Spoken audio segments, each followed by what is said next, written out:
Hello, Savannah. Hello, hello, hello. And welcome to Candidly Kesha.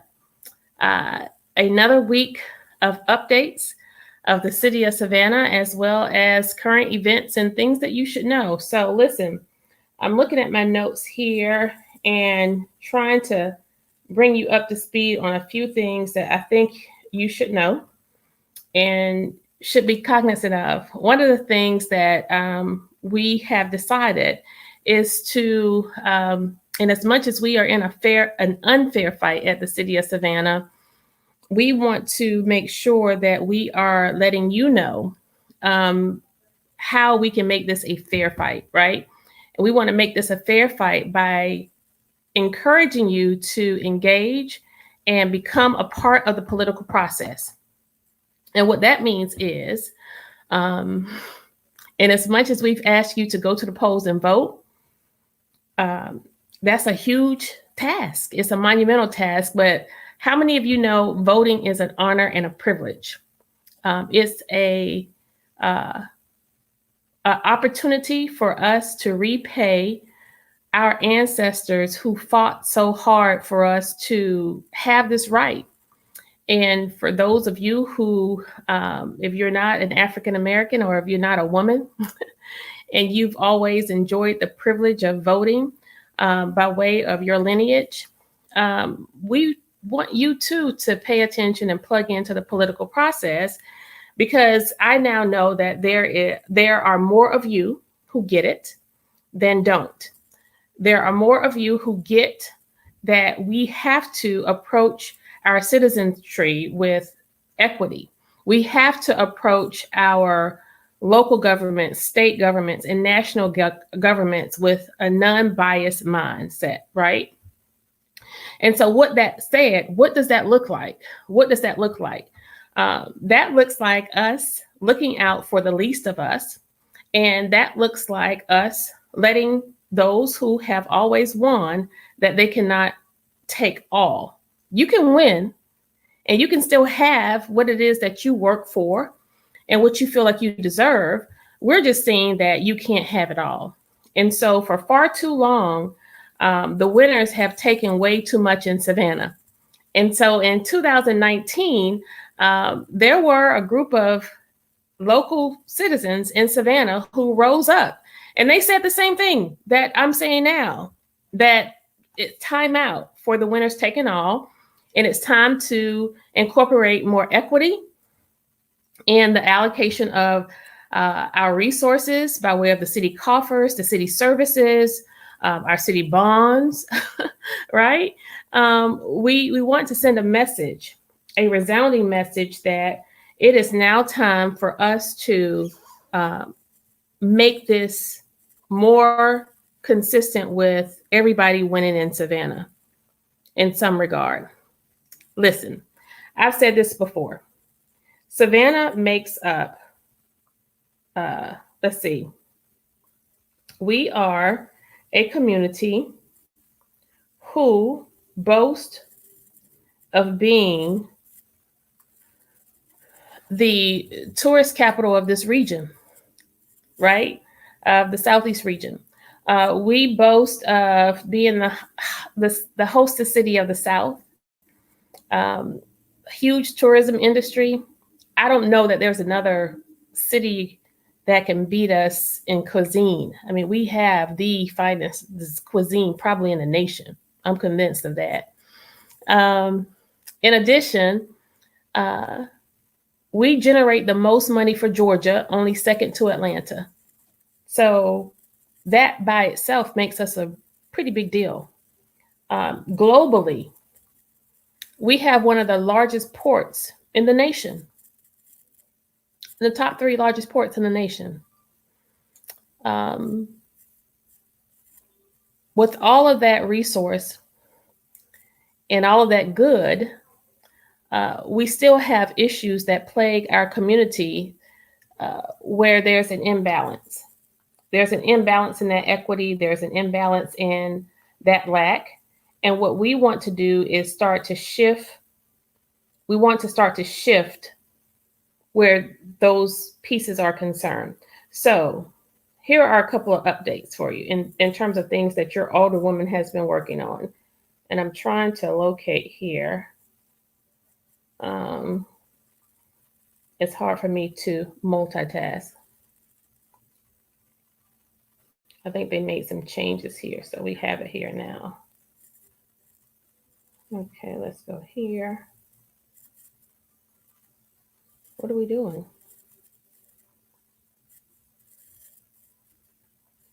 Okie dokie smokies. There we go. I just need to share this to my page, to my Alderwoman page. And then we're going to share this too.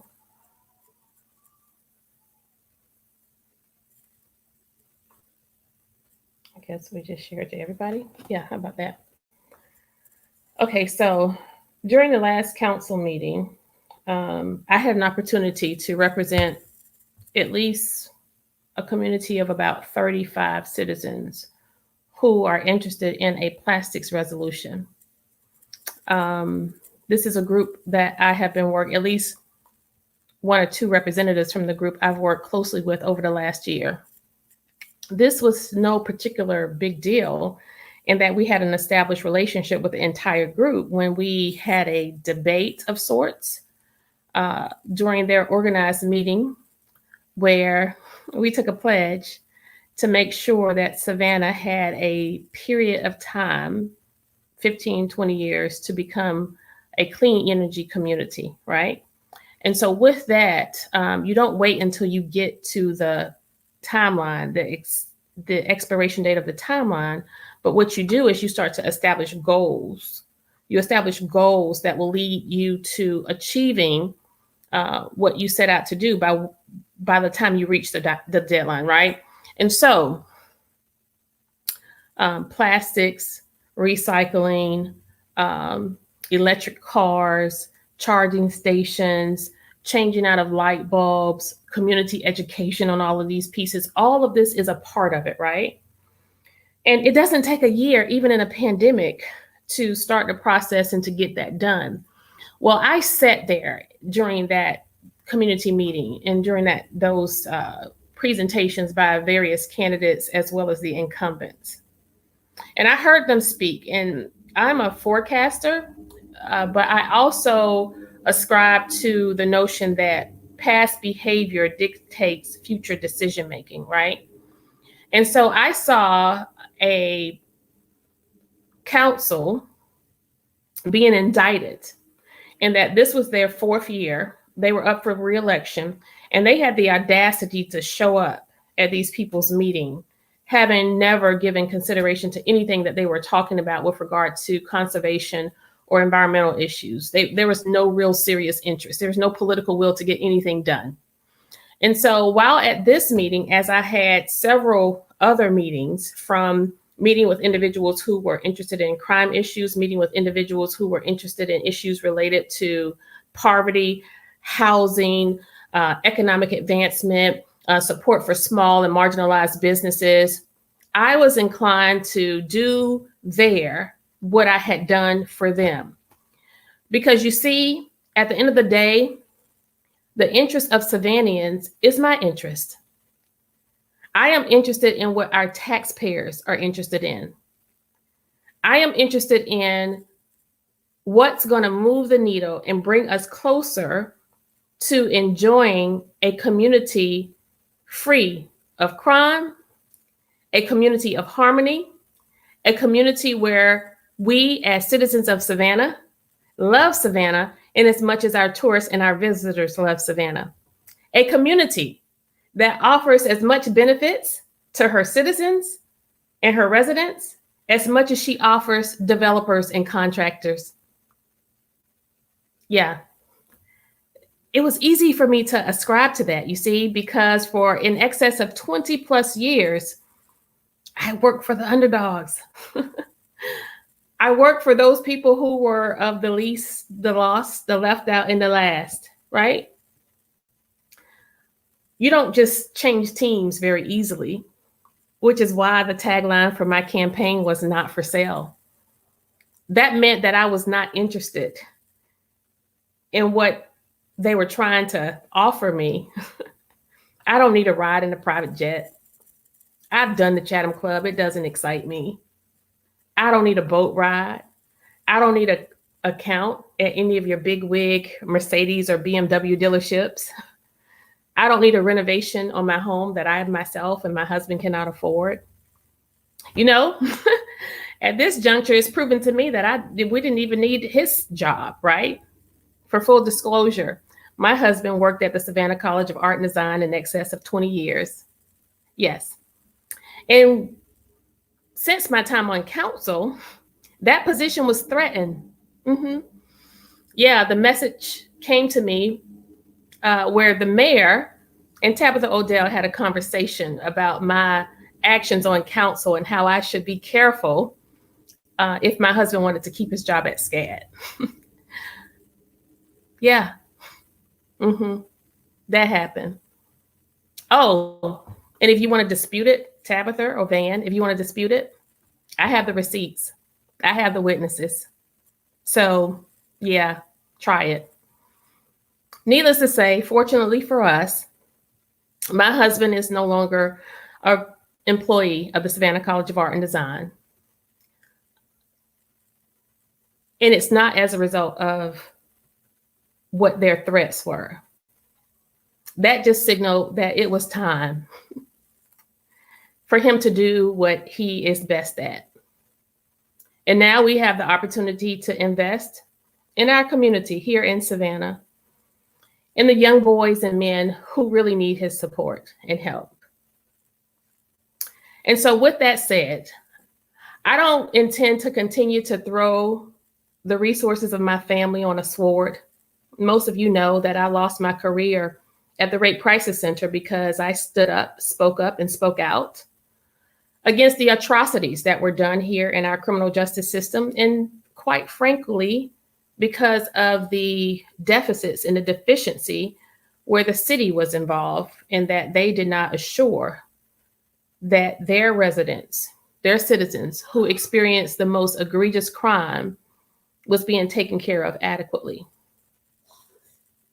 I now am in position where we can assure moderately. You know, my hands have been tied by the proverbial net of the mayor and his maneuvering, where we can't get much on the agenda.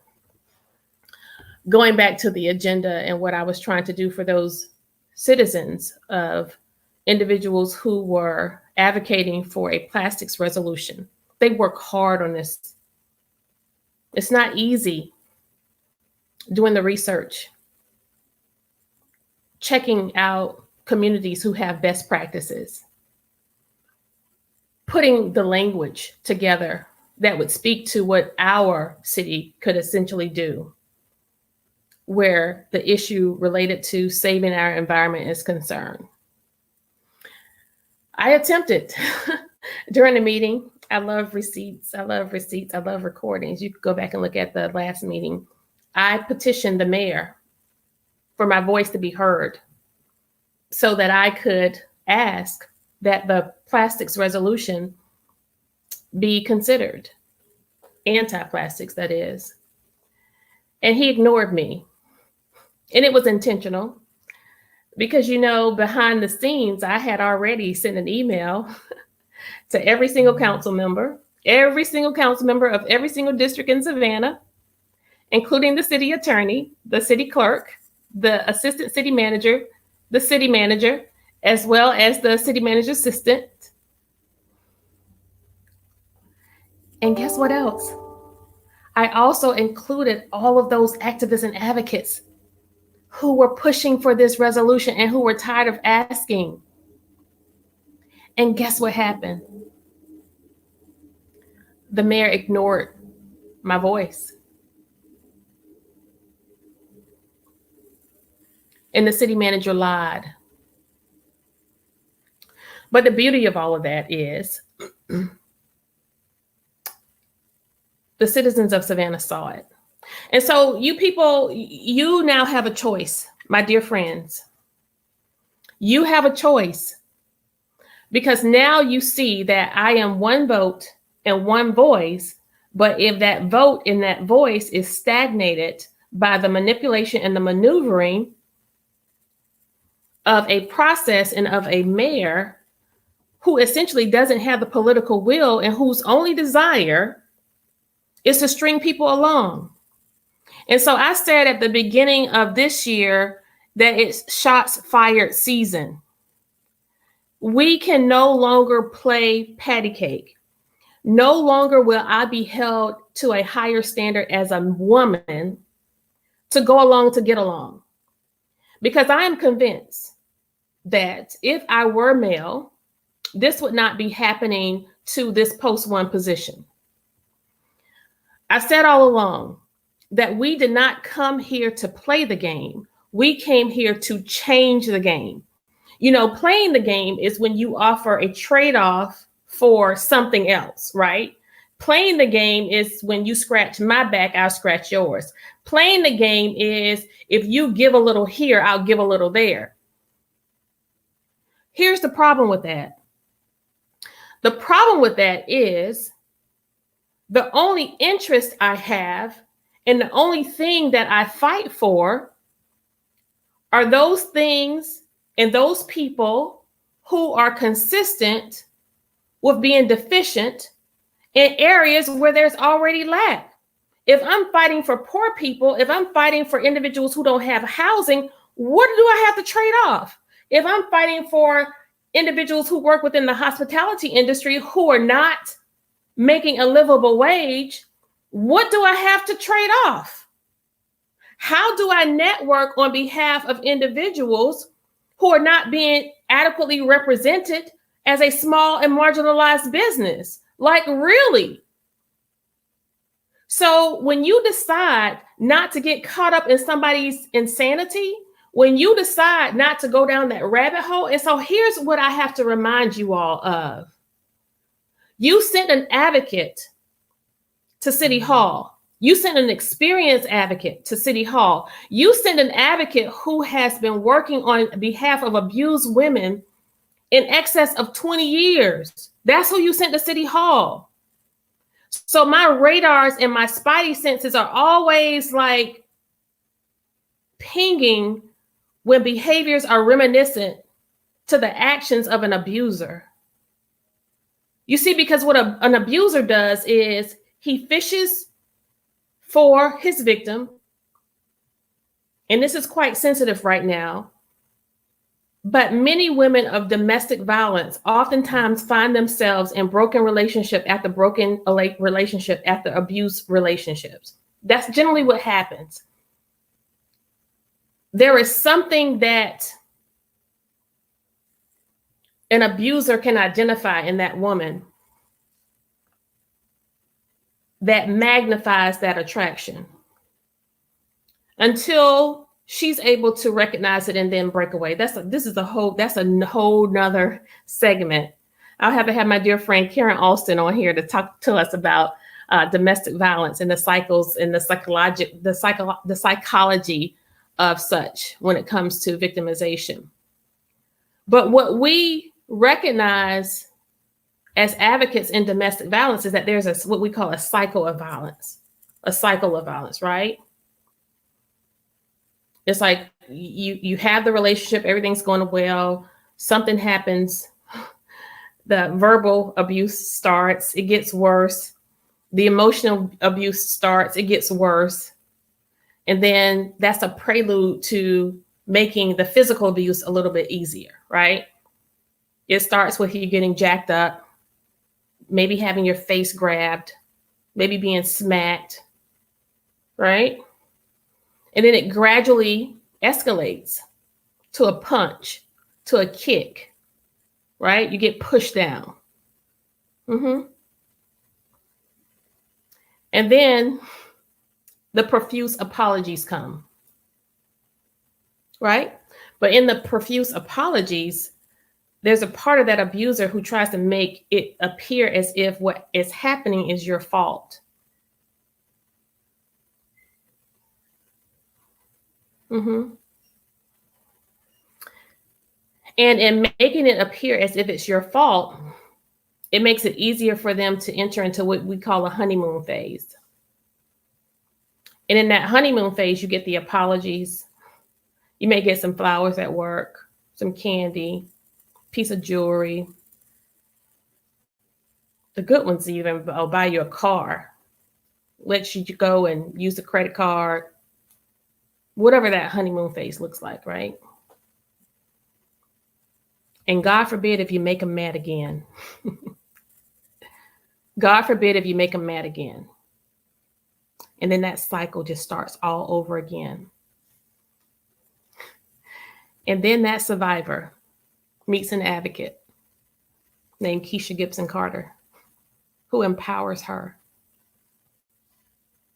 and tells her that she's beautiful, she's smart, and that she deserves more.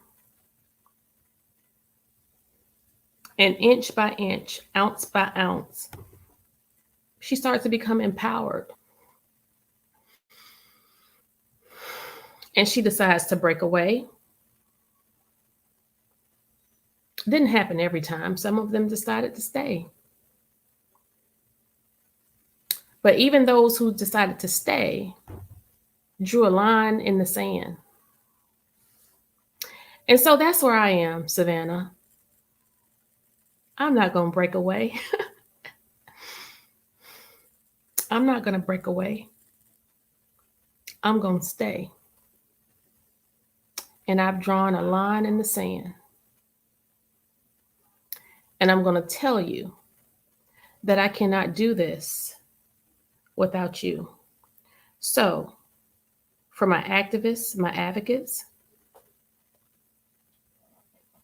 with the plastics resolution, our environmentalists, our conservationists, guess what? I'm going to submit my request again tomorrow. I'm going to CC every single alderperson, the mayor, the city manager, the clerk, and the attorney. And I'm not going to ask, I'm not going to beg, and I'm not going to plead. I'm going to follow the process. Ladies and gentlemen, we are following the rules. The media would have you think that we're not, but we're following the rules as best we can. In fact, we're doing better than as best we can, given the fact that it's not fair. This doesn't happen in any other city in the United States. We're not going to break away, Savannah. We're here to stay. Because as laborious and as tiresome as this is, you are worth it. You are worth it. Not so much where my family is concerned, because they are the ones who get the short end of the stick. But I ascribe to a faith that tells me that if he brings you to it, he will keep you through it. And so with that said, we'll go forth. But I want to encourage you who have an interest.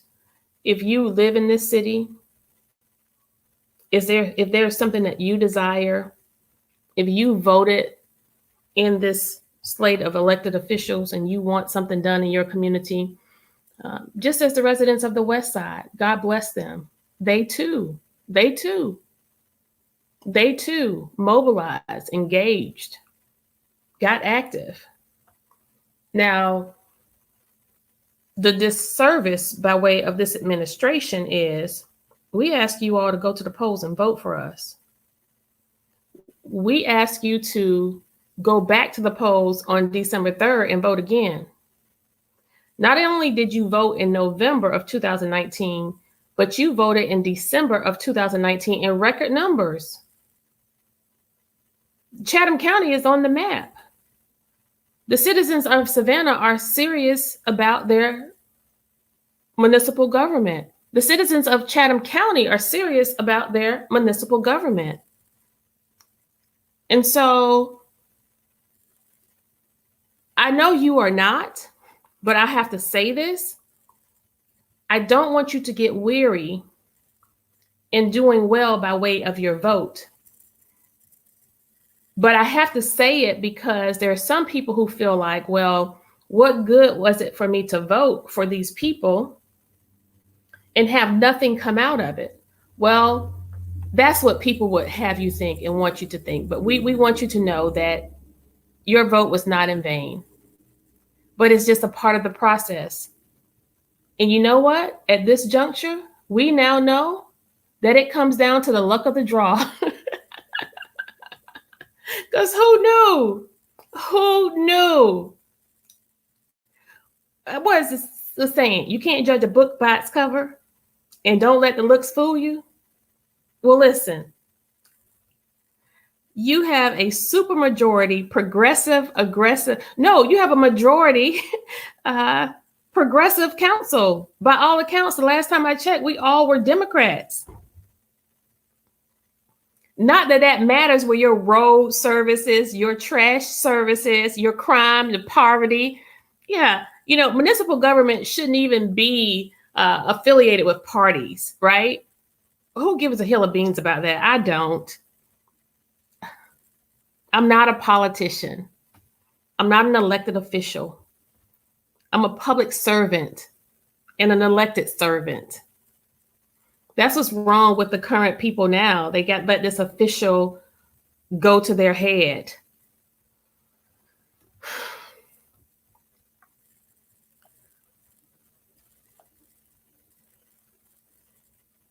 City manager search. Since I know that more media affiliates watch my show and watch the shows on ATR, you should know. Here's what I'm going to say about the city manager search. By far, it is the most important position within the city of Savannah. By far, it is the most important position within the city of Savannah. By far, it is the most important position in the city of Savannah, not because that city manager is responsive to me, responsive to the mayor, responsive to the rest of council, or responsible to the citizens of Savannah. Most of all, the reason why he is the most important is because he is important and responsive to the staffers of the city of Savannah, who is responsive to the citizens of Savannah. And guess what? Right now, the staffers of the city of Savannah are in trouble. They're in trouble. They're hurting. And they're crying out. And I'm not talking about what I think. I'm talking about what I know, what has been submitted to us in writing. And guess what? They're not anonymous.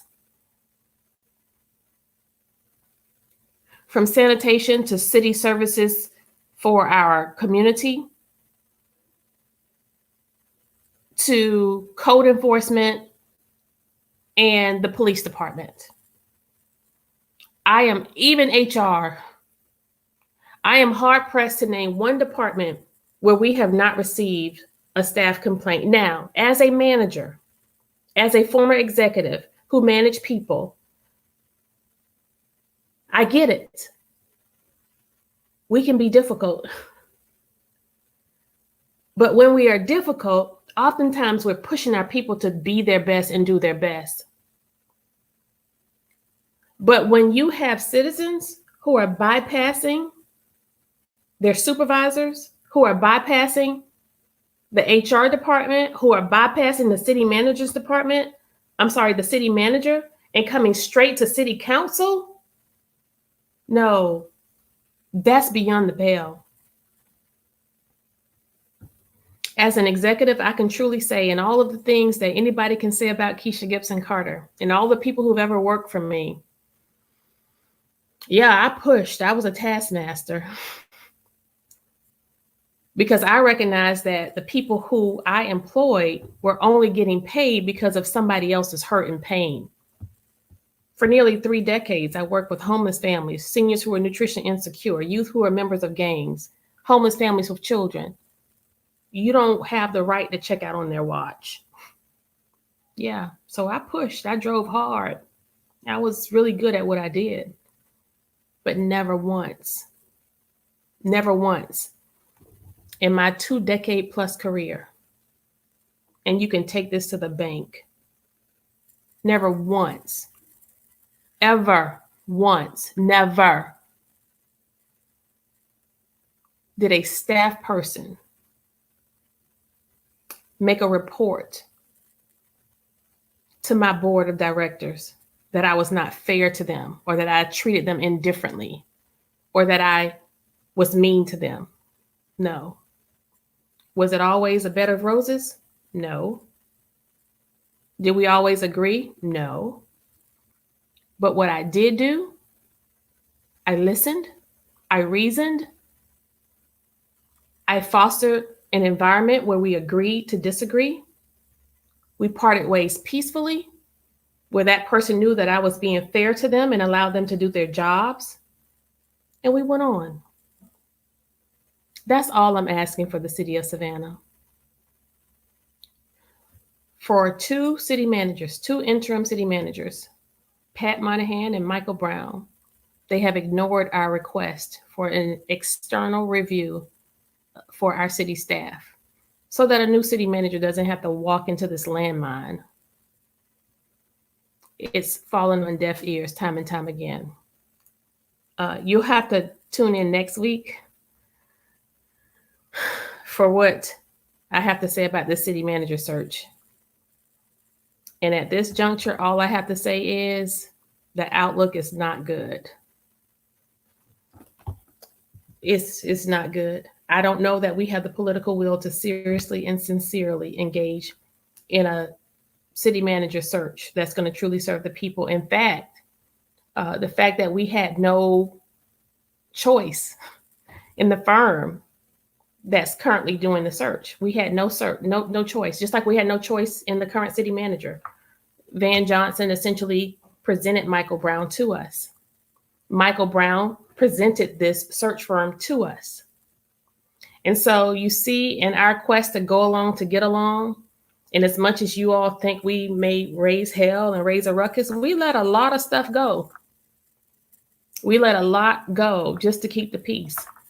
But in keeping the peace, time and time again, we fall into these situations. Since I've been in office, we've had 3 key people leave $80,000 to $100,000 annually. $80,000 to $100,000 annually is the salary for JobSafe left. In gun violence guy, I don't know that he's been here more than 4 months, 6 months. I don't even think it's been 6 months. Just left. Don't believe the family problems thing. That's not true. Yeah, I know for a fact that's not true. The guy who was supposed to be over our water department, less than 3 months, he's gone. Cultural arts person, she's gone. 3 months. So leadership, continuity. It all goes back to a good city manager. So I digress for today, but listen, I want to show you a little bit of an excerpt of Men Can Stop Rape discussion. I'm going to leave you now. You're welcome to keep watching that, but I want you to join me in Daffin Park on Friday at 6:30. I'm calling all men, grandfathers, dads, sons, brothers, cousins, all men who have mothers, daughters, aunts, who have women in their wives, sisters, who have women in their lives who they love. I'm calling you for a rally and a walk at Daffin Park on Friday at 6:30. We will have just a small gathering just to solidify our unity and taking a stand in our community against sexual violence, and acknowledging that you will be ambassadors for this work. For the whole month of April, we have been sending this message: men can stop rape, right? And we don't mean men can stop rape by putting on a cape and busting up a situation, but men can stop rape by engaging in conversation. Men can stop rape by educating their young men. Men can stop rape by engaging in healthy relationships. Men can stop rape by way of understanding the law as it relates to consent. Men can stop rape simply because men don't have to rape. Now, at the end of the day, I'll tell you this. There's not much we can do about the violence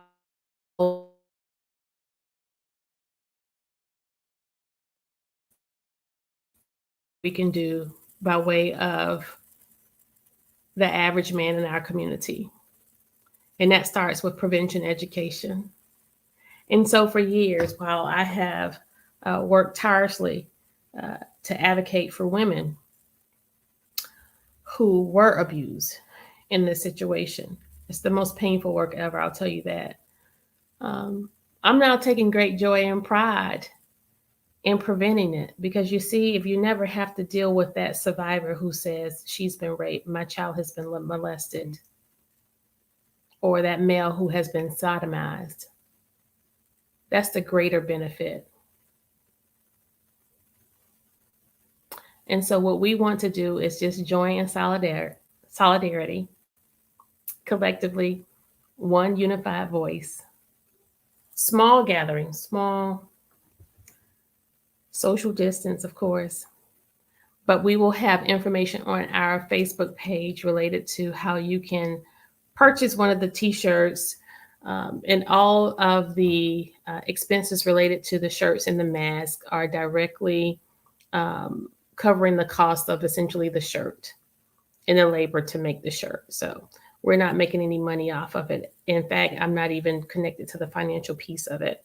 So Savannah, I love you with my whole heart. And we're going to stay here. We're going to stay here. And we need you to stay with us. So put those resolutions together. Put those goals and those tasks together. Pastors, you have members who can't pay their rent. Pastors, you have members who have lost children. Pastors, you have members who are working low-wage jobs. Pastors, I'm asking you to mobilize and make a demand of City Hall. It's not enough for us to be your friend. It's not enough for you to allow us to come and grace your pulpit and grace the stages of your churches, spewing our rhetoric about what we're going to do. You need to make a demand. Good night, Savannah.